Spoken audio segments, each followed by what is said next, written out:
البدع والأهواء، أهل البدع العقائدية وأهل البدع السياسية. نقول بيننا وبينكم السلف، بيننا وبينكم الكتب، كان فيقول البدع بيننا وبينكم. الحمد لله رب العالمين، والصلاة والسلام على رسوله الأمين وعلى آله وأصحابه ومن تبعهم بإحسان إلى يوم الدين. أما بعد. Ikhwanil kiram rahimani wa rahimakumullah.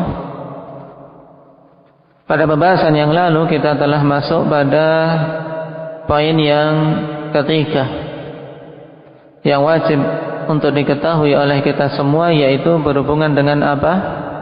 Indak ya Ukasyah, ad-da'watu ilaih, ya rahimakallah, yaitu dakwah ke jalan Allah Subhanahu wa ta'ala. Perkara ini merupakan perkara yang penting.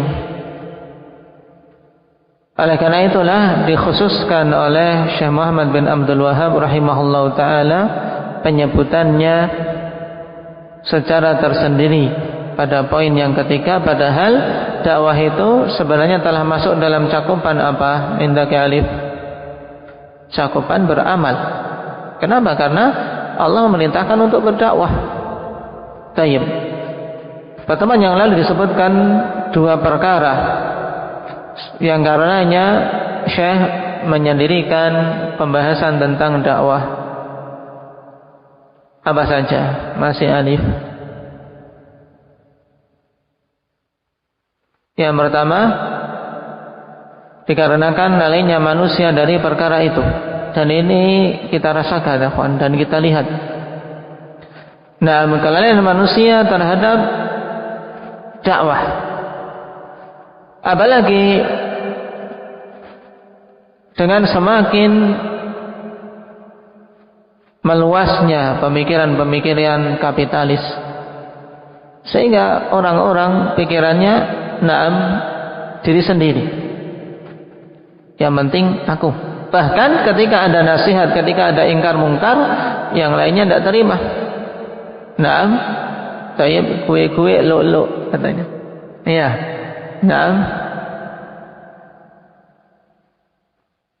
Sehingga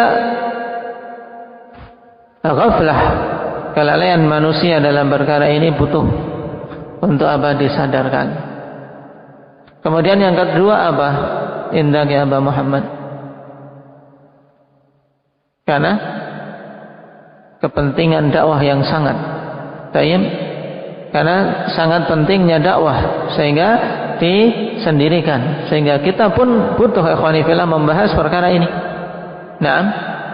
Membahas perkara tersebut dengan lebih mendalam berhubungan dengan perkara dakwah ilallah.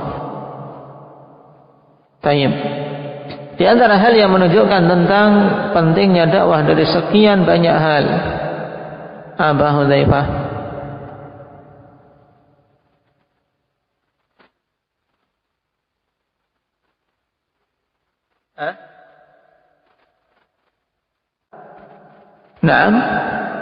yang menunjukkan tentang pentingnya dakwah ini, Allah Subhanahu wa ta'ala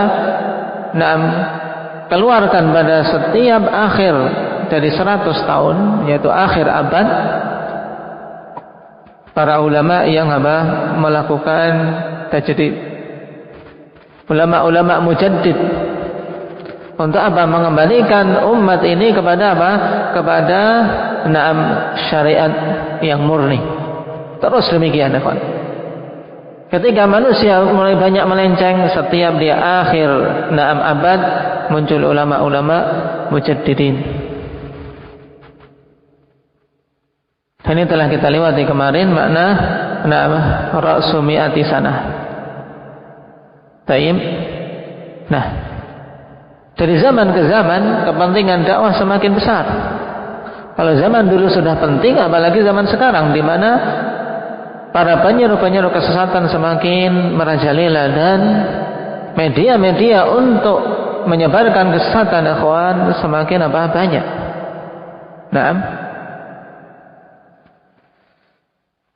Kemudian mengenai hukum dakwah, indak ya Umar.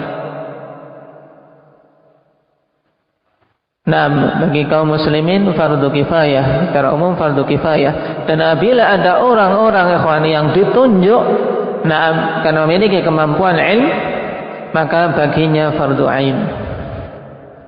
Secara umum fardu kifayah. Kemudian bagi orang-orang yang memiliki ilmu yang ditunjuk, maka menjadi fardu ain. Demikian pula ketika kondisi misalnya dia ditanya atau kondisi dia melihat suatu kemungkaran. Tapi hukum asalnya apa tadi? Fardu kifayah. Nah, hal yang menunjukkan tentang wajibnya ini. Kemarin kita sebutkan berapa, Arin? 2 hal utama. Apa itu? Yang pertama, karena adanya perintah, dalil-dalil yang memerintahkan di antaranya ud'i ila sabili rabbik. Nah, berdakwahlah engkau ke jalan Rabbmu. Asalnya perintah untuk Nabi sallallahu alaihi wasallam, tapi ini juga perintah untuk umat. Dan bahkan secara umum datang nas bahwasanya keseluruhan umat butuh untuk menjadi apa? Penyeru kebaikan. Apa dalilnya?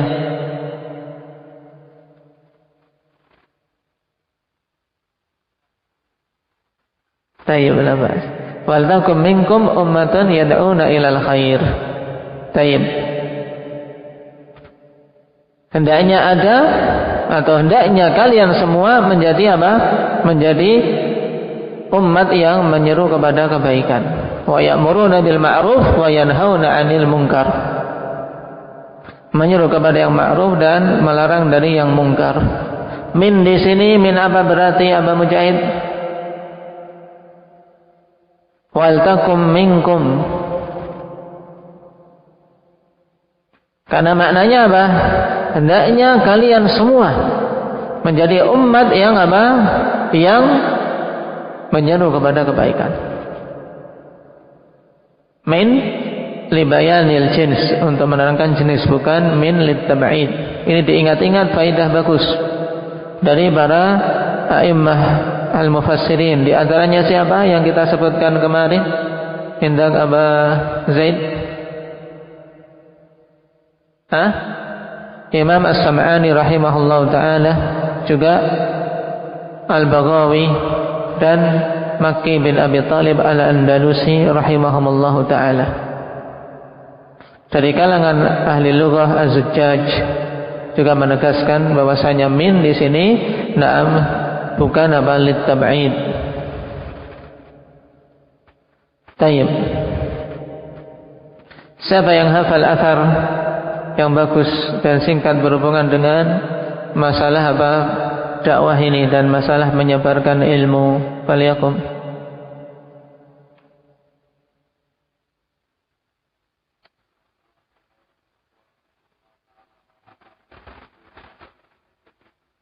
Baik. Maraja'.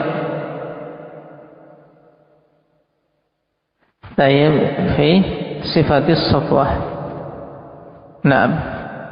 Baik, jelas. Hafidh kalam Syekh al-Islam fi ta'rif ad-da'wah. Kamil.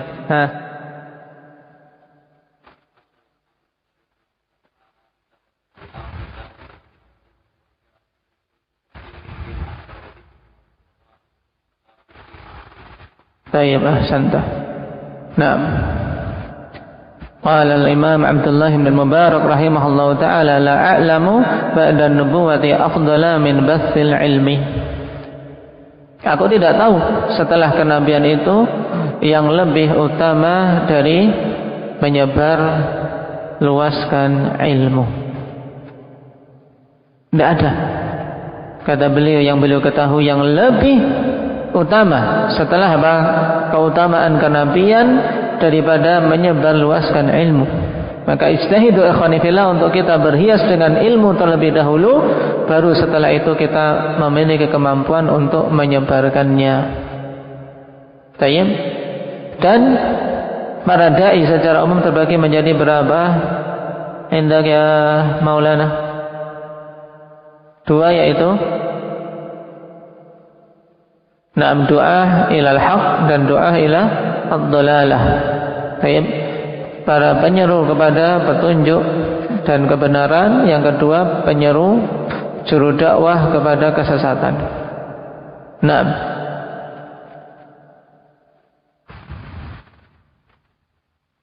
Dan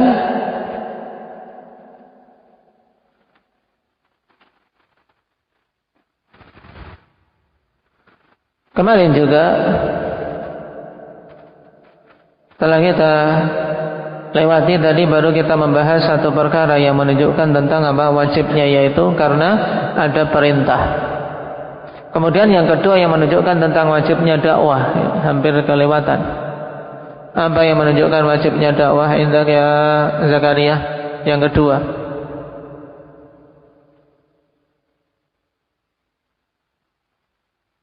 karena itu adalah perkara yang darurat. Nah, karena perkara yang darurat maksudnya betul-betul dibutuhkan. Kalau tidak ada dakwah, hancur umat. Nah, yang menunjukkan tentang daruratnya dakwah ini apa? Yang pertama, untuk iqamatul hujjah 'alan nas. Karena tanpa dakwah bagaimana hujjah bisa tegak? Bukti juga menunjukkan hal ini, ikhwan, Allah Subhanahu wa taala utus para rasul untuk berdakwah, untuk menegakkan hujjah. Baik. Kemudian yang kedua,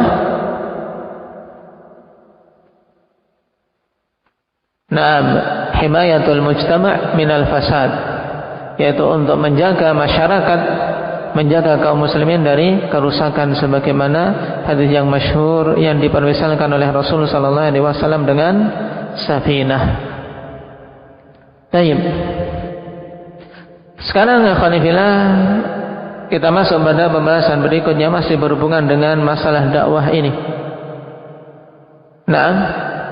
Agar betul-betul terpatri pada diri kita bahwasanya perkara dakwah perkara yang sangat penting dan bukan beban satu dua orang, ikhwan. Maka hendaknya ada pada diri kaum muslimin bahwasanya dakwah ini adalah apa? Amanah yang ada di pundak kita semua. Cuman masing-masing dalam andil terhadap dakwah tersebut berbeda-beda sesuai dengan kemampuan yang Allah Subhanahu wa taala berikan.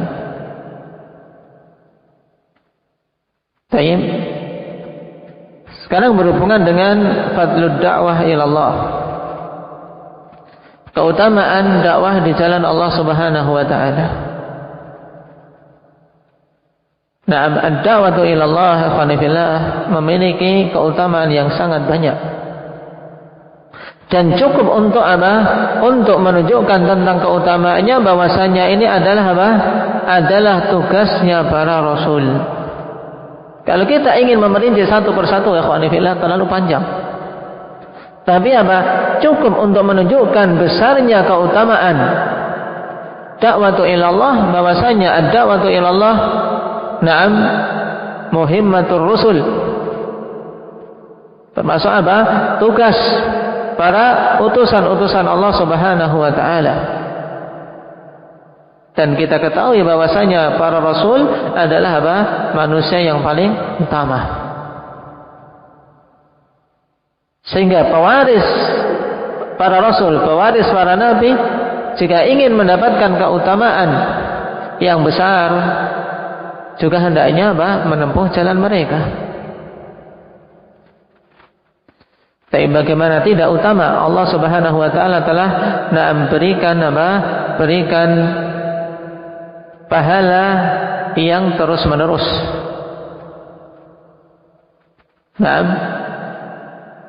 Ini juga apa? Perincian dari keutamaan tersebut, bahwasanya dakwah di jalan Allah merupakan sebab seorang mendapatkan pahala yang tidak pernah terputus.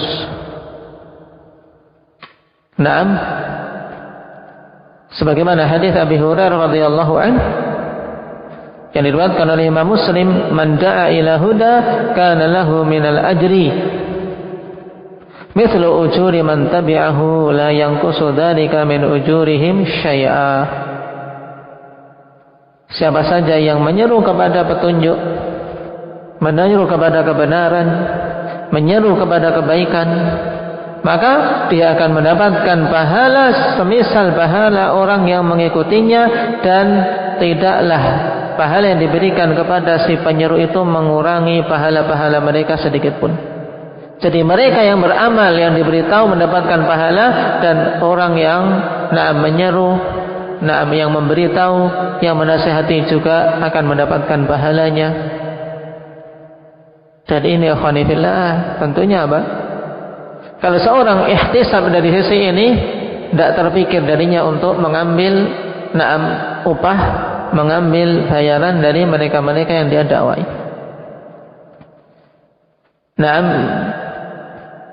Karena perkaranya perkara yang sangat besar. Taruhlah seorang ikhwan fillah mengajari Al-Quran, kemudian digunakan untuk membaca terus, berapa pahala yang akan dia dapat? Makanya ihtisab ikhwan. Mengajari hal-hal yang mungkin sepele. Orang tua mengajari anak Al-Quran, ihtisab. Sehingga dia bisa membaca Al-Quran, dia akan terus mendapatkan pahalanya. Mengajari sholat, ihtisab.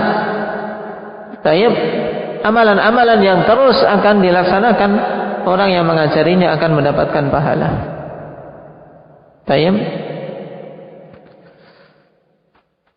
Apalagi kalau kemudian seorang dengan sebab dakwah dia menjadikan orang lain mendapatkan hidayah, mengenal kebenaran. Sebagaimana sabda Rasul sallallahu alaihi wasallam, la yahdiyallahu bika rajulan wahidan khairul laka min humrin na'am.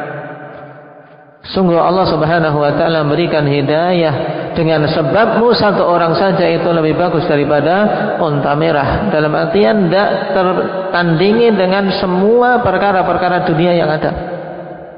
Harta yang paling mahal pun tidak akan bisa mengimbangi ketika seorang mampu mendakwai orang lain dan orang ini mendapatkan hidayah dengan sebabnya.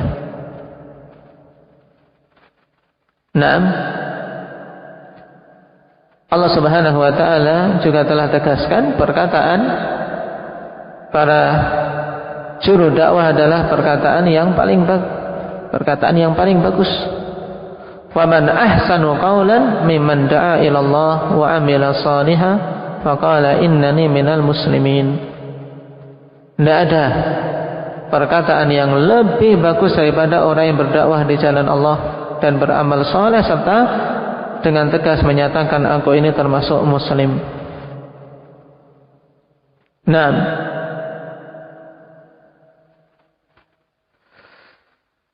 Namun juru dakwah di jalan Allah memiliki syarat, sehingga mereka betul-betul bisa mewujudkan keutamaan tadi dan mewujudkan kebaikan di tengah umat, bukan malah menimbulkan kerusakan. Bukan malah menimbulkan kerusakan. Di antara syarat-syarat yang harus terpenuhi oleh setiap dai ikhwan, yang terpenting adalah yang pertama al-ilm. Tidak akan bisa tegak dakwah tanpa ilmu. Dan sebaliknya, siapa saja yang tidak memiliki ilmu kemudian terjun ke dakwah, maka dia akan merusak lebih banyak daripada memperbaiki. Allah Subhanahu wa taala telah isyaratkan tentang persyaratan ilmu ini dalam surat Yusuf ayat yang ke-108. Qul hadhihi sabili ad'u ila Allah ala basiratin ana wa man ittaba'ani wa subhanallah wa ma ana minal musyrikin. Katakanlah, inilah jalanku yang aku tempuh, aku menyeru ke jalan Allah ala basirah, di atas basirah, di atas ilmu. Ana wa man ittaba'ani, aku dan orang-orang yang mengikutiku berjalan di atas basirah, berdakwah di atas basirah.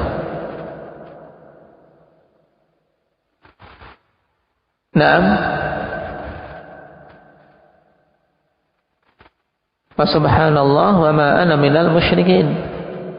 Jadi syahidnya di sini, firman Allah Subhanahu wa taala, "Qul hadhihi sabili ad'u ila Allah 'ala basiratin ana wa man ittaba'ani." Wa man ittaba'ani yad'una ila Allah 'ala basiratin aydha. Bahwasanya orang-orang yang mengikutiku, mereka berdakwah di jalan Allah Subhanahu wa taala di atas basirah juga. Menunjukkan bahwasanya basirah merupakan apa? Syarat utama seorang bisa berdakwah di jalan Allah Subhanahu wa taala. Dan basirah yang dibutuhkan ikhwani fillah itu mencakup 3 perkara. Al-awwal basyiratun bisyara' alladhi tad'u an-nasa ilaih. Dia harus memiliki basirah terhadap perkara syariat yang dia menyeru manusia kepadanya. Naam. Tayyib.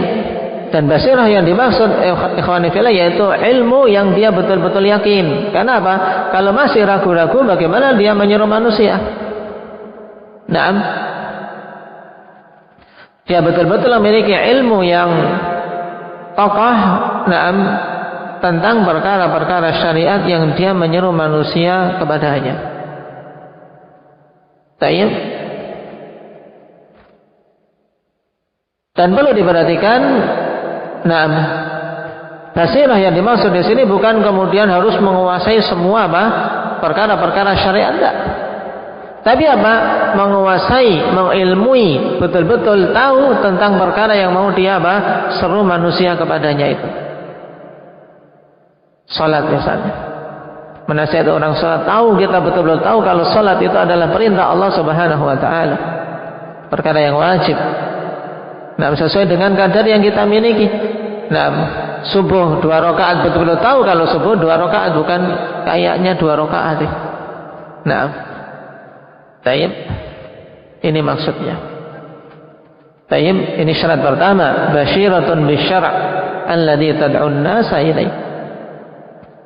Kemudian yang kedua, basiratun bihalil mad'u. Basiratun bihalil mad'u, yaitu dia mengetahui basirah tentang keadaan orang yang didakwai. Nah, apakah orang yang didakwai ini seorang yang betul-betul tidak tahu? Nah, kemudian apakah yang didakwai ini sudah punya ilmu terlebih dahulu? Kemudian apakah yang didakwai ini suka mendebat atau yang lainnya? Tayyib, harus mengetahui ikhwan keadaan mad'u. Sehingga apa? Sehingga dia bersiap-siap menghadirkan apa yang paling dibutuhkan oleh mereka yang mau didakwai. Inilah yang diajarkan oleh Nabi SAW ketika beliau mengutus para sahabat. Contohnya ketika Nabi SAW mengutus Mu'adz ke Yaman, Rasulullah SAW beritahu, innaka taqdumu ala qaumin min ahlil kitab. Innaka taqdumu ala qaumin min ahlil kitab. Maksudnya apa? Disebutkan bahwasanya kamu ini akan turun di suatu kaum yang mereka adalah ahlul kitab, agar kamu siap-siap yang engkau dakwah itu nanti bukan orang-orang naam bodoh, bukan orang-orang yang tayyib, tidak punya pengetahuan sama sekali. Tapi apa? Tapi orang yang sudah punya pengetahuan tapi ngeyel, tapi tidak beramal. Karena ahlul kitab dikenal dengan ilmu tapi tidak beramal, orang-orang Yahudi.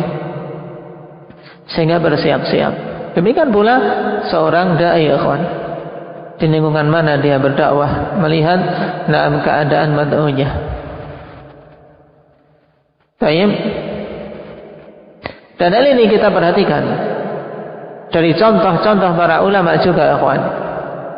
Melihat di zaman itu bagaimana kondisinya, keadaan manusia bagaimana, penyimpangan yang paling butuh untuk diperbaiki mana. Makanya kita perhatikan.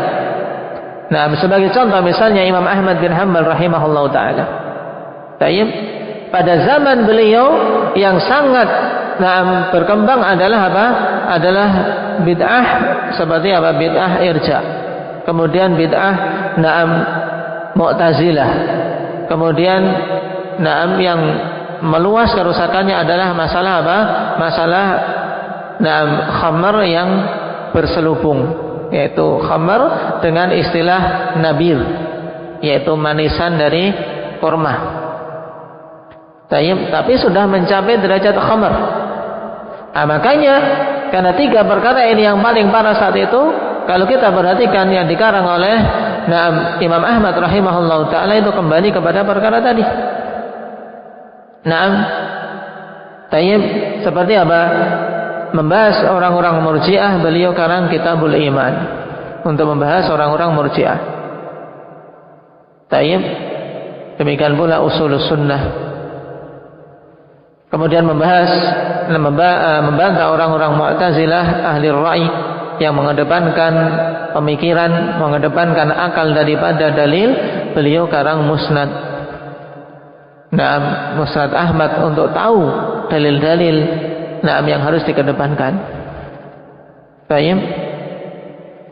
Sehingga beliau ketika berfatwa, ya kawan, seringnya berfatwa dengan apa? Fatwa para sahabat, para tabi'in. Untuk apa? Untuk membantah ashabur ra'i yang apa? Setiap ditanya yang dikedepankan akalnya sendiri. Sampai-sampai perkataan masyhur beliau apa? In istata'ta alla tahukka ra'saka illa bi athar faf'al atau illa bi salaf faf'al.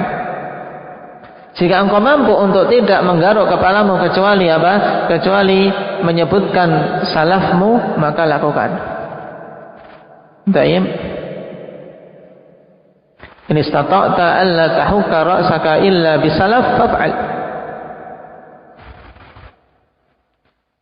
Kemudian untuk membahas atau membantah tentang masalah minum-minuman tadi, beliau karang Kitabul Ashribah untuk membantah orang-orang yang menghalalkan nabid yang sudah mencapai derajat khamar.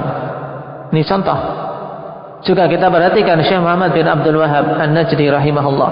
Mayoritas karangan-karangan beliau berhubungan dengan masalah apa?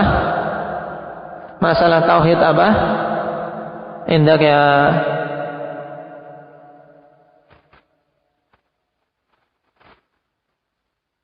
Nabil. Membahas tentang tauhid apa? Tauhid uluhiyah. Karena memang saat itu kesyirikan sudah sangat merajalela. Kemudian yang ketiga, ikhwanifillah, berhubungan dengan basirah, yaitu basiratun bi kaifiyatid dakwah. Dia harus memiliki basirah tentang bagaimana tata cara dakwah. Bagaimana dia mau berdakwah, punya basirah. Dari sisi mana yang dikedepankan, mana yang diperbolehkan, mana yang tidak. Kemudian dari sisi penyampaian kebenaran dan menjelaskan. Kemudian bagaimana ketika muncul orang yang membantah dan seterusnya. Dan Nabi SAW juga telah bimbingkan tentang hal ini. Sebagaimana dalam kelanjutan hadis kisah Mu'ad tadi, falyakun awwala man tad'uhum ilaih syahadatu an la ilaha illallah. Yang pertama kali hendaknya engkau dakwahkan adalah syahadatu an la ilaha illallah. Ini berhubungan dengan kaifiyah dakwah.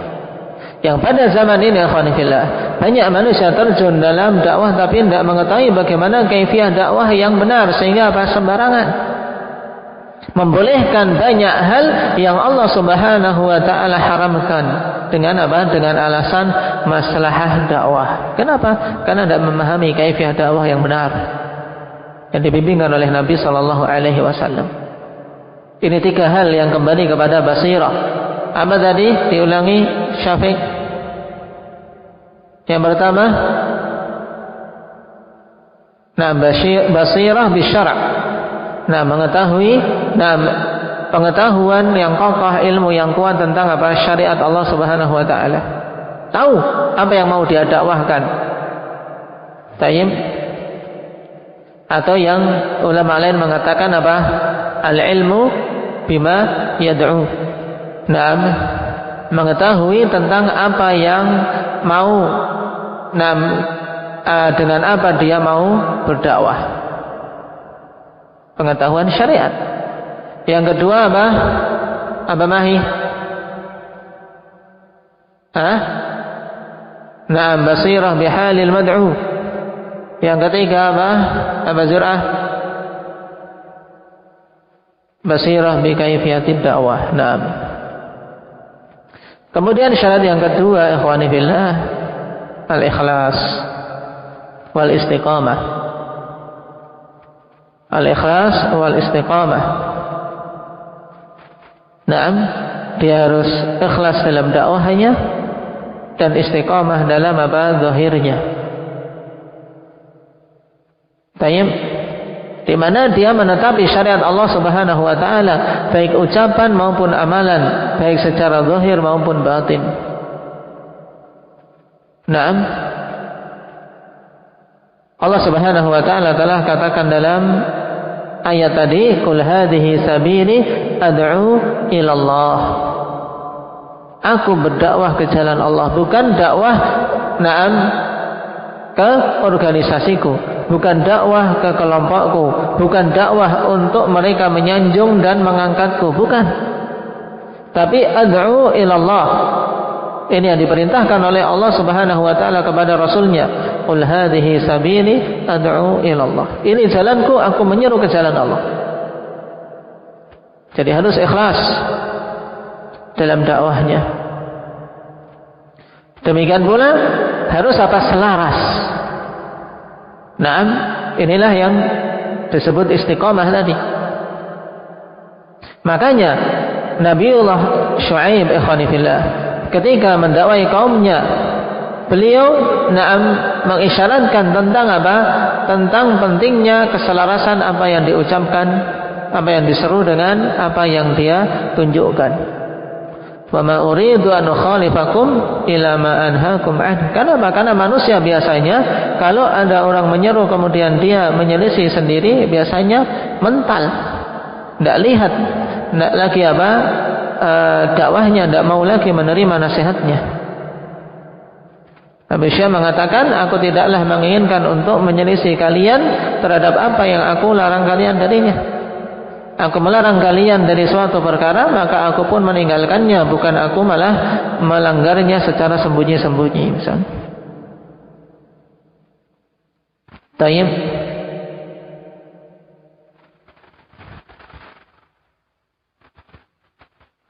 Kemudian syarat yang ketiga, ar-rifqu wal hilmu wat tasamuh. Hendaknya seorang dai memiliki sifat rifq wal hilm. Rifq sifat lemah lembut, wal hilm yaitu sifat kesabaran, tidak tergesa-gesa untuk membalas, wat tasamuh dan memiliki sifat pemaaf.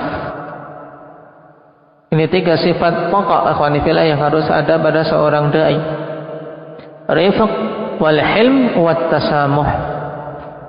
Kenapa? Karena sifat-sifat inilah yang akan mengumpulkan hati-hati manusia. Baik, sebagaimana Rasul sallallahu alaihi wasallam contohkan. Allah Subhanahu wa taala katakan tentang nabinya, "Fabima rahmatin minallahi lintalahum, walau kunta faddan ghalidhal qalbi lam faddu min haulik, fa'fu anhum wastaghfir lahum." Ini tiga sifat tersebut ada pada ayat ini di surat Ali Imran ayat 159. Fabima rahmatin minallah lintalahum. Dengan rahmat dari Allah maka engkau mampu untuk berbuat lemah lembut kepada mereka. Ini rifq. Dan asal dalam dakwah ikhwani fillah, perhatikan, asal dalam dakwah adalah rifq. Yaitu apa? Kelemah lembutan. Karena manusia lebih condong untuk menerima ketika mereka disikapi dengan lemah lembut, tidak kasar. Makanya Allah katakan, walau kunta faddan ghalidhal qalbi lam faddu min hawlik. Kalau engkau seandainya adalah seorang yang kasar, kaku hatinya, maka mereka akan apa? Akan berpaling dari sekitarmu, akan pergi, bubar. Di sini syarat utama ikhwani fillah, rifq wal hilm, lemah lembut dan apa, tidak kasar, tidak cepat untuk apa, untuk menetapkan hukuman, untuk menimpakan suatu apa, pembalasan dan seterusnya. Kemudian Allah katakan fa'fu anhum wastaghfir lahum, maafkan mereka dan mintakan ampunan untuk mereka. Ini tasamuh, memiliki apa, dada yang lapang, mudah memaafkan. Dan betapa banyak contoh dari Nabi sallallahu alaihi wasallam, akhwani fillah. Abu Sufyan, naam, sebelum masuk Islam adalah apa, pimpinan utama orang-orang Quraisy yang apa, yang memerangi Rasul sallallahu alaihi wasallam, baik dalam perang Uhud, baik dalam perang Badar maupun perang Uhud. Tayyib. Bahkan istri dia yang apa, yang kemudian apa, memotong-motong siapa? Motong-motong telinga Hamzah dan seterusnya. Tayyib. Kebencian yang luar biasa kepada Rasul sallallahu alaihi wasallam dan melukai dan membuat sedih Nabi sallallahu alaihi wasallam. Tayyib. Tapi ketika beliau masuk Islam setelah Fathu Mekah, lihat, bahkan Rasul sallallahu alaihi wasallam jadikan rumah Abu Sufyan sebagai salah satu rumah yang siapa saja masuk di situ aman. Lihat bagaimana tasamuh Rasul sallallahu alaihi wasallam. Siapa masuk rumah Abu Sufyan aman. Juga untuk apa? Mengangkat dia.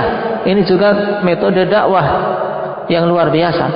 Karena Abu Sufyan seorang yang ditokohkan. Maka ketika mau masuk Islam pun diangkat. Nah, orang-orang musyrikin yang mau masuk ke rumah Abu Sufyan aman untuk masuk Islam dan seterusnya. Juga contoh yang lain, akhwani fillah, Wahsy. Siapa tahu dengan Wahsy? Indahnya Nafi'. Kenal Wahsy? Siapa dia? Tidak kenal. Naam. Siapa Iqbal?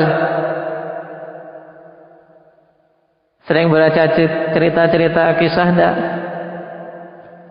Naam. Siapa? Hudzaifah.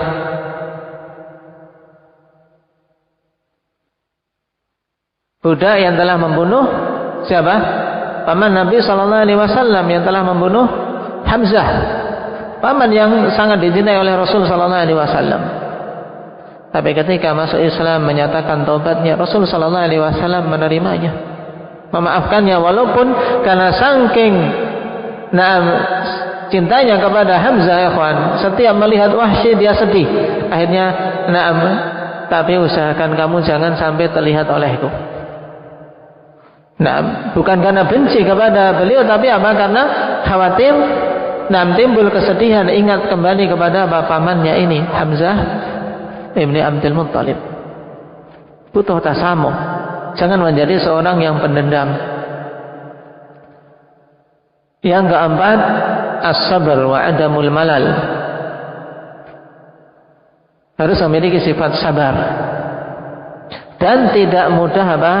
Tidak mudah malal. Apa makna malal? Jemu, bosan. Dakwah jangan bosan, ya kawan. Sekali tidak diterima, ya besok lagi. Selama masih hidup masih ada harapan kebaikan. Itu intinya. Seorang dai harus ada kebaikan. Sekarang pun belum diterima, mungkin anak keturunannya mereka bisa menerima kelak. Ini yang dicontohkan oleh Nabi sallallahu alaihi wasallam, akhwan. Allah Subhanahu wa taala telah katakan tentang para rasul, walaqad kudzibat rusulun min qablika fasabaru ala ma kudzibu wa udhu hatta atahum nasruna. Ini sabar merupakan syarat utama. Tanpa kesabaran seorang tidak akan bisa dakwah. sungguh telah didustakan para rasul sebelummu wahai Muhammad. Kemudian mereka bersabar atas apa-apa yang mereka didustakan dan mereka disakiti. Bersabar tetap sampai datang pertolongan kami. Karena memang tidaklah seorang membawa kebenaran kecuali ada gangguan, akan disakiti, akan dibenci, itu pasti. Ini sunnatullah. Lam ya'ti rajulun bimithli ma ji'ta bihi illa udhi. Dalam sebagian riwayat illa udi, sebagaimana perkataan Waraqah, tidaklah seorang datang dengan semisal yang kau bawa wahai Muhammad kecuali akan disakiti, kecuali akan dimusuhi. Nah, maka bersabar. Nah,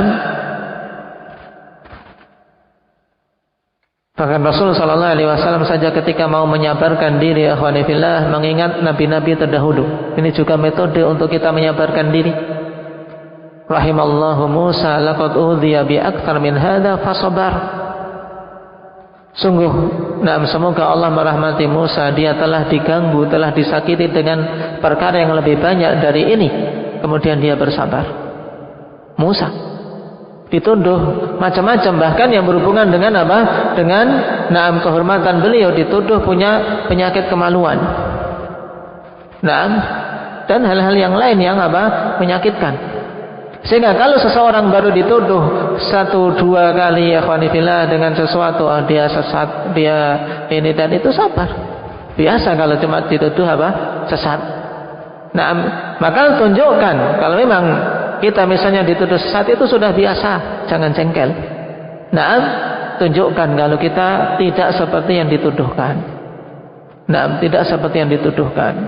Taib, dia itu orang keras, mereka itu radikal, mereka itu mutasyaddid. Tunjukkan kalau kita berbeda dengan apa yang dituduhkan.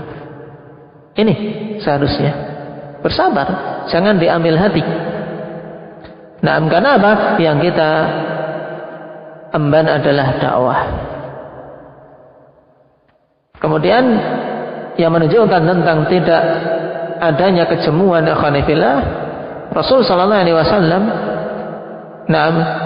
ketika ditawari oleh Malakul Jabal, malaikat gunung, di saat beliau berdakwah ke Taif, semuanya menolak.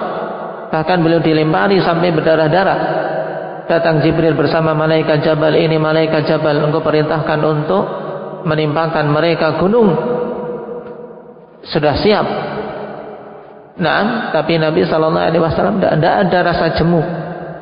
Masih berharap semoga anak-anak mereka ada yang menyembah Allah Subhanahu wa taala. Syarat yang kelima, at-tafa'ul wa thiqah bi nasrillah. At-tafa'ul wa thiqah bi nasrillah, hendaknya memiliki apa? Memiliki prasangka yang bagus dan memiliki keyakinan yang kuat dengan pertolongan Allah Subhanahu wa taala. Seorang dai jangan sampai apa? Dia pesimis, ikhwan. Tafa'ul dalam bahasa kita mudahnya optimis, ya, memiliki sifat optimisme. Dan apa? Yakin dengan apa? Dengan pertolongan Allah Subhanahu wa taala. Apalagi dakwah di atas sunnah, yakin dengan pertolongan dari Allah Subhanahu wa taala. Baik. Sebagaimana para nabi ditolong, maka demikian pula orang-orang yang mau mendakwahkan dakwah para nabi. Setiap kesulitan mesti akan ada jalan keluar selama kita bertakwa kepada Allah Subhanahu wa taala. Yang keenam, asyuja'ah fi idharil haqq wal intisab ilaih. Harus memiliki keberanian. Berdakwah tidak punya keberanian tidak akan jadi dakwah, ikhwan. Memiliki syuja'ah fi idharil haqq wal intisab ilaih, dalam memunculkan kebenaran, memperlihatkan kebenaran, harus punya keberanian. Dan juga menisbahkan diri kepada kebenaran. Jangan ketika ditanya, tidak ngaku misalnya, bagaimana ini? Padahal dia yakin itu suatu yang hak, dia berusaha untuk melipir-melipir agar tidak diketahui. Ini tidak memiliki syuja'ah. Muslim atau na'am bukan. Katakan na'am innani minal muslimin, sesungguhnya aku termasuk orang muslim. Taib, dan seterusnya. Na'am. Yang ketujuh, adamu isti'jalin nata'ij. Adamu isti'jalin nata'ij. Na'am, tidak terburu-buru untuk mendapatkan hasil. Jangan buru-buru ya kawan. Karena keterburu-buruan akan banyak apa? Membuahkan penyesalan. Taib. Dan ini banyak penyakit yang menimpa para dai adalah terburu-buru, tidak sabar, inginnya cepat, tidak punya masjid, nah ingin cepat-cepat bangun masjid, nah akhirnya harus minta-minta. Sabar ngapa? Nah punyanya, nah bisanya membangun pakai bambu, ya bangun pakai bambu. Taib. Nah tidak punya gedung, taib, adanya taib rumah bekas yang dimiliki, pakai rumah itu. Taib, dan seterusnya. Kebanyakan yang menjerumuskan mereka-mereka yang berkecimpung di dakwah dalam berbagai macam penyimpangan syariat dan apa penghinaan terhadap dakwah ini, kenapa? Karena istijal di antara, terburu-buru. Nah, ingin ini, ingin itu, ingin sesuatu yang cepat. Dakwah ikhwani fillah tidak seperti mie instan. Taib 5 menit jadi, tidak. Taib, Nabi Nuh 950 tahun. Taib 950 tahun. Datang baru mulai dakwah, ingin gedung, ingin masjid, ingin itu, ingin itu. Ada walhamdulillah, kalau tidak ada apa adanya. Dan yakin akhwani fillah, kalau seorang jujur dalam dakwahnya akan Allah Subhanahu wa taala berikan kemudahan. Taib, akan Allah Subhanahu wa taala berikan kemudahan. Syekh Muqbil akhwani fillah, contoh untuk dakwah di ulama muasirin, ulama di zaman ini yang apa? Subhanallah, beliau mulai dari nol, betul-betul nol. Pulang dari Saudi. Beliau seharusnya punya punya dua ijazah sekaligus. Tapi saya mungkin mengatakan, saya yakin ini tidak akan kekal, betul. Setelah itu ijazah beliau dimakan rayap. Karena memang bukan untuk itu beliau belajar. Pulang khonifillah, dakwah di tengah-tengah masyarakat Syiah. Syiah, daerah beliau itu bukan main Syiahnya. Di tengah-tengah Syiah, kemudian ada masjid kecil. Kita ke sana sudah tidak ada lagi ini, dalam artian sudah pindah ke yang besar. Masjid kecil dari tanah. Dari tanah. Kemudian berjalan terus. Sesuai dengan kesabaran dan kejujuran seorang dalam berdakwah, Allah berikan kemudahan. Walaupun ujian tetap ada. Hanya menjadi markas yang besar, tanpa harus meminta kepada seorang pun. Tapi Allah Subhanahu wa taala yang mengarahkan hati-hati manusia. Kemudian yang ke-8, dan ini yang terakhir, adalah as-sabat. Harus sabat, memiliki kekokohan. Kenapa? Karena akan ada banyak hal yang menyimpangkan kalau dia tidak sabat. Harus seorang kokoh di atas al-haq. Jangan menyimpang ke kiri dan ke kanan. Dan yang dimaksud dengan sabat yaitu al-istimrar ala syai' ma'at tamakkuni fihi duna tahawulin an. Yaitu terus menerus di atas suatu perkara, kokoh di atasnya, tidak pindah-pindah. Tidak goyah. Dan sabat ini semuanya berasal dari Allah, ya kawan. Maka para da'i ilallah harus banyak-banyak minta kepada Allah kekokohan. Kalau Rasulullah SAW Allah katakan, walaula an thabbatnaka laqad kitta tarkanu ilaihim syai'an qalila. Kalau bukan karena kami mengokohkan engkau wahai Muhammad, engkau sungguh akan condong kepada mereka sedikit. Walaupun sedikit akan condong kepada orang-orang kafir itu. Tapi Allah kokohkan.